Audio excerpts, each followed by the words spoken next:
Hey readers, welcome back. We've spent this unit considering our different social issues that our characters are facing, as well as thinking about how our characters are facing these huge challenges that are going on in their worlds around us. Today we're going to dive a little bit deeper, and instead of considering a social issue, we're going to look specifically at something that separates us in our society. Oftentimes, gender is a way that we'll classify different people, and our society has a lot of assumptions when it comes to gender. We're going to talk specifically about some of those assumptions that we have in our society and think about how that can impact our characters or impact people as they go through their lives. Today, we're going to be specifically considering boys. So I want you to think about when you picture a boy, what do you think that you expect boys to do? What do you expect boys to like? How they act? Things they do for fun?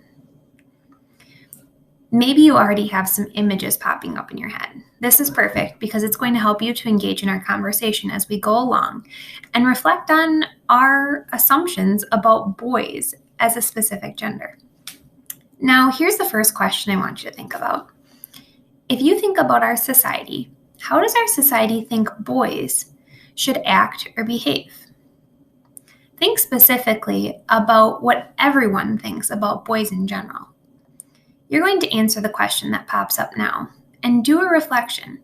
How should they act or behave? Well, you might have thought of some different things. Maybe you thought that boys should act really tough. That's something that always comes to my mind. Or maybe you think that boys should like to play sports and be very athletic and strong.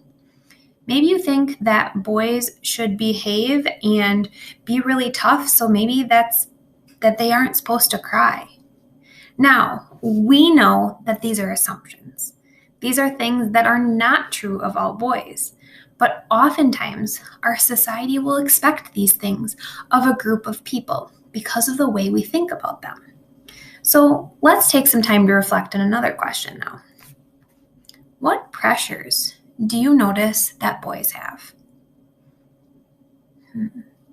Are there specific things that are challenging for them that they have to feel like they do, or they must act in this certain way? On the Collaborate board, I want you to find at least one pressure that you feel like boys in the world feel the need that they have to do. Remember, our Collaborate board is an opportunity for us to share our ideas in a school-appropriate way. So we can't wait to hear your ideas.